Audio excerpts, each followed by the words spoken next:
आज इस वीडियो में मैं जो टेस्टिमनी आपके पास लेके आई हूँ, ये है 67 ईयर्स ओल्ड फीमेल लेडी हैं। इनको स्पाइन का फ्रैक्चर हो गया था, मतलब लंबर रीजन जो इनकी बैक की मिडल थी, मिडल में इनका L2 साइड पे फ्रैक्चर हो गया था इनका। तो अब क्या था, जब इनको फ्रैक्चर हो गया था तो ये किसी ऑर्थोपेडिशियन सर्जन के पास गए थे। हेयर लाइन फ्रैक्चर था बिल्कुल कम, तो डॉक्टर्स ने इन्हें 2.5 महीने बेड रेस्ट बताई थी। तो ये 2.5 महीने बिल्कुल सीधा लेटी हुई थी और बिल्कुल ये बेड रेस्ट के ऊपर थी। उसके बाद फिर फिजियोथेरेपी के लिए इन्हें रिकमेंडेशन दी गई। तो आज मैं इसके आपको बताती हूँ कि जब अगर पेशेंट 2.5 महीने बेड रिडन हो गया है, ठीक है, उठ बैठ नहीं सक रहा, उसके बाद जब फिजियोथेरेपी स्टार्ट होती है तो हमें कौन सा ट्रीटमेंट प्रोटोकॉल फॉलो करना है। इस चीज में मैंने 3 चीजों का बहुत ज्यादा इस्तेमाल किया है। सबसे पहले जो मेरी पेशेंट को पॉजिटिव करना, उसको एक कॉन्फिडेंस देना, उसको बिल्डअप करना कि आप वाकई ही चलेंगे। आप जो भी उनको ट्रीटमेंट दे रहे हैं उसका आपको एक्सप्लेन करना है उसको कि हम इस तरह से आपकी मशीन्स लगाएंगे फिजियोथेरेपी की। इसमें मैंने फिजियोथेरेपी की मशीन्स बहुत ज्यादा लगाई हैं। क्यों लगाई हैं? क्योंकि इससे इनको पेन रिलीफ हो गया, पेन रिलीफ हो जाता है, इनकी मसल स्ट्रेंथनिंग हो जाती है, राइट। उसके बाद हमने फिर इनको जेंटल एक्सरसाइजेस घर पे कराएंगे। घर पे मतलब पहले मैंने अपने हाथ से करवाई हैं, फिर उसके बाद मैंने 3 चीजों का यूज किया है। उसमें मैं आपको बताती हूँ। सबसे पहले होता है हैंड ग्रिपर।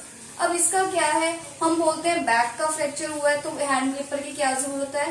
पेशेंट अगर लेटा हुआ है तो डेफिनेटली उसको हमने बिजी तो करना ही है, तो ये आप उसको हैंड ग्रिपर जरूर देंगे, ठीक है। अगर आप ये हैंड ग्रिपर देते हैं तो उनके जो फिंगर्स की एक्सरसाइज है वो बहुत ज्यादा अच्छी हो जाती है। पेशेंट ने वॉकर भी पकड़ना है इनिशियली, तो हैंड के मसल्स भी स्ट्रेंथन अप हो जाते हैं। दूसरी ये सिंपल सी बॉल है, इससे इनके घुटनों की एक्सरसाइज स्ट्रेंथनिंग करवाई है मैंने। फिर उसके बाद ये बड़ी बॉल, स्विस बॉल, इसके बारे में भी मैं आपको बताती हूँ कि कैसे अब पेशेंट ने इन चीजों को कर लिया। हमें टोटल 2 वीक्स लगे थे, ठीक है। अब पेशेंट अपने आप उठ जाता है, खड़ा भी हो जाता है, थोड़े से अपने हमें सपोर्ट की जरूरत है, वॉशरूम भी ये चले जाते हैं। तो इस सारे ट्रीटमेंट प्रोटोकॉल में जो इनके केयर टेकर होते हैं या फैमिली मेंबर जो भी होते हैं, उनको मैं अपने साथ जरूर रखती हूँ ताकि वो ये एक्सरसाइज पैटर्न देख सके और वो भी अपने घर पे पेशेंट को ये चीजें करवाएं, ठीक है। तो आइए अब मैं आपको बताती हूँ कि हमारे पेशेंट के लिए हमने कौन कौन सी, जब मैं इनिशियली आई थी तो मैंने इनको कौन कौन सी एक्सरसाइजेस करवाई हैं, उसका मैं आपको अभी बताती हूँ। वन था तो वही मैंने फिजियोथेरेपी की जो मोडालिटीज है वो लगाई। एक्सरसाइज प्लान मैं आपको बता देती हूँ। सिंपली हमने क्या किया, हमने इनको बोला अपना घुटना मोड़ो आराम से, ठीक है, सीधा करो, फिर मोड़ो आराम से। पहले तो जब ये मोड़ती थी तो इनकी लेग ऐसे शेक करती थी क्योंकि लेग्स में बहुत ज्यादा वीकनेस थी। अब आप मोड़िए, हाँ, आराम से मोड़ो, सीधा करो, इसको भी मोड़ो, सीधा करो, हाँ मोड़ो, ठीक है। ये वाली एक्सरसाइज है, इसको हमने 10 टाइम्स करवाया है, स्लोली करवाया है ताकि पेशेंट को कॉन्फिडेंस लगे कि मेरी एक्सरसाइज हो रही है। जो सेकंड एक्सरसाइज मैंने करवाई थी अपने हैंड से वो ये वाली थी। लेग बाहर निकालनी है, फिर अंदर करनी है, फिर बाहर निकालनी है, फिर अंदर करनी है। पहले नहीं कर पाती थी, अब खुद कर लेती है। करके दिखाओ, 1 2, ठीक है। सेकंड एक्सरसाइज ये है। अब अगर आप ओल्ड एज के पेशेंट को देख रहे हैं तो आपको अंडरस्टैंड होता है कि कितनी पेशेंस और मोस्ट इम्पोर्टेंट कंपैशन की बहुत ज्यादा जरूरत है। आपने उन्हें बोलना है कि अगर आप नहीं कर पा रहे तो मैं आपको करके दिखाती हूँ, आपका कॉन्फिडेंस बिल्ड होगा, ठीक है। थर्ड एक्सरसाइज देखिए, ये वाली। पहले मैं उठाती थी आराम से, 1, this is 2 and this is 3। अब आप उठाओ, 1, हाँ जी, आराम से, 2 3, ठीक है। इसको भी उठाओ, 1 2 3, ठीक है।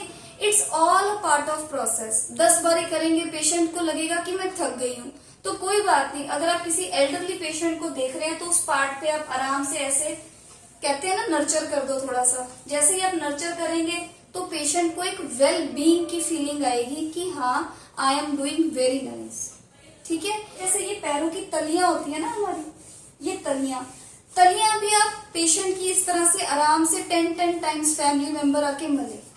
ये जो हमारे फुट के नीचे ना पॉइंट्स होते हैं, वो उसका मैं वीडियो अलग बना दूंगी, मैं आपको एक्सप्लेन कर दूंगी। तो जैसे ही आप तलियां मिलते हैं, गर्मैश आनी स्टार्ट हो जाती है, एक पेशेंट को भी रिलीफ फील हो जाता है।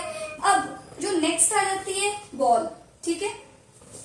हाँ जी, इसको घुटने के नीचे रखें, प्रेस करो, 1 2 3 से। इसको हमने इनको बोला है दूसरे घुटने की भी एक्सरसाइज करेंगे, ये करो 1 2 3, तो अपने दोनों घुटने मोड़ो। हाँ जी, अब इसको दबाओ, 1 2 3।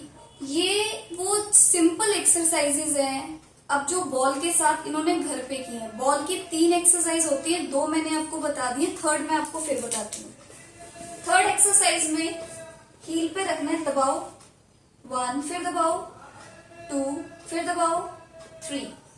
अब जैसे लेग्स की तो हमने कर दी। अब पेशेंट को कई बार लगता है कि मैं लेटा हुआ हूं, मेरी तो ऊपर कुछ नहीं होती, इन पकड़ो करो। This is just to make the patient busy रखना है हमने पेशेंट को। ऐसे घर पे वो छोटी छोटी चीजें एक्सरसाइजेस वो कर सकती है। हमेशा सबको बोलती हूँ कि गिफ्ट करना तो ये गिफ्ट कर दी, ये लीजिए आप लेट के हैंड ग्रिप पर भी कीजिए, हैंड ग्रिप पर करो आप। देखिए अब ये हैंड ग्रिप पर इस तरह से, तो क्या है जब हम इन्हें वॉकर पे खड़ा करेंगे तो इनके फिंगर्स की स्ट्रेंथनिंग अपने आप ही हो जाएगी। तो अब जो नेक्स्ट आ रही है वो है हमारी बड़ी बॉल की एक्सरसाइज। देखिए ये है बड़ी बॉल। अब आपने क्या करना है, पेशेंट को कहना है अपनी दोनों लेग्स इसके ऊपर रखो। इनिशियली मैं इनके पास आई थी तो मैंने इनको बोला था 10 मिनट एटलीस्ट 10 मिनट्स वो अपनी लेग्स को इस तरह से ही रखेंगे, इस तरह से सीधा रखना है, ठीक है। इनको बोलना है, इनका एलिवेशन में क्या है, ब्लड सर्कुलेशन स्टार्ट हो गया, ठीक है। और ब्लड सर्कुलेशन स्टार्ट हो गया, लेग्स में अगर भारीपन वगैरह भी लगता है तो वो भी कम हो जाता है। ये तब करना है जब आपके डॉक्टर ने एक बेड रेस्ट 2.5 महीने के बाद जेंटली करेंगे आप। इसको मैंने हफ्ते के बाद शुरू किया है। पहले मैंने जेंटल एक्सरसाइजेस कराई थी, छोटी बॉल, उसके बाद मैं बड़ी बॉल पे आई हूँ।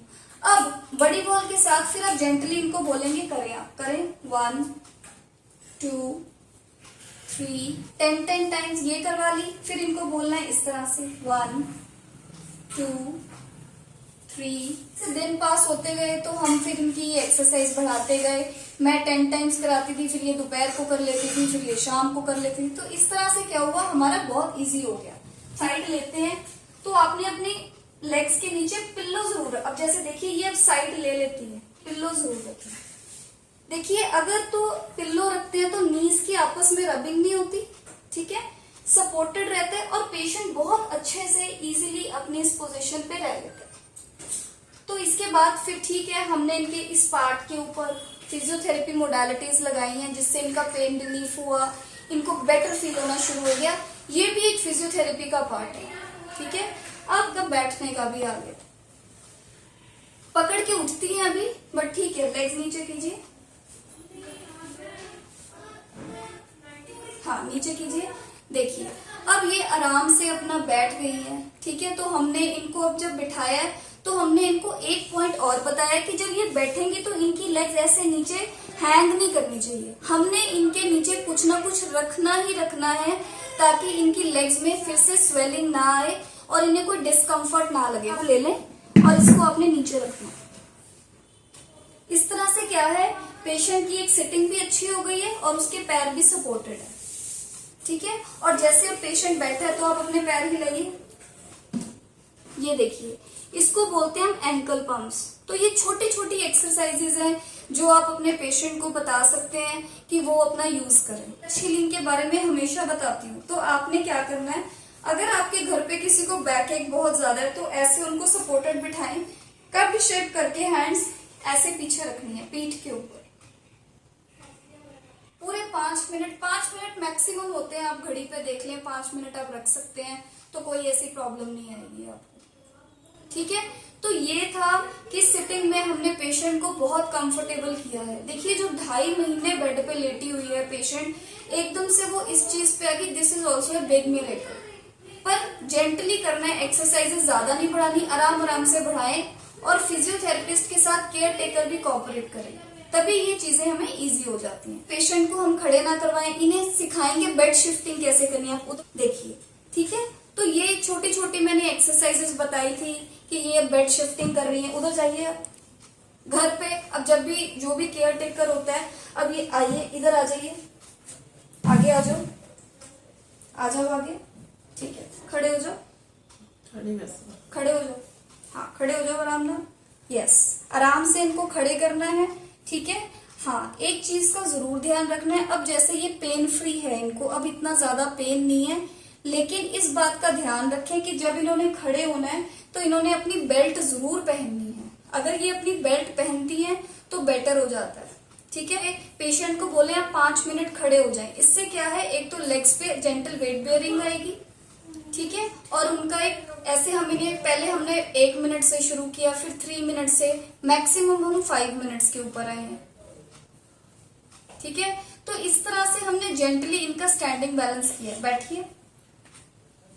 हाँ, अब मैं आपको बताती हूँ कि अब किस तरह से ये वॉकर वॉकिंग भी कर रही है, ठीक। तो ये है हमारे पेशेंट की वॉकर वॉकिंग। तो ये आराम आराम से अपने एक्टिविटीज़ ऑफ डेली लिविंग बहुत अच्छे से कर लेती हैं। अपनी बेल्ट ज़रूर पहने। और अब देखिए इनका बैलेंस बहुत ज़्यादा अच्छा हो गया है और ये बहुत ही ज़्यादा कंफर्टेबल अपनी वॉकर वॉकिंग, अपने घर पे एक्सरसाइज, अपने टाइम पे मेडिसिन्स वगैरह लेना, टच हीलिंग करना, इन सभी चीज़ों को ये पूरा टाइम पे करती हैं। And now she is feeling more better. उम्मीद करती हूँ ये टिप्स आपको अच्छी लगेंगी। Thank you so much and keep watching this channel.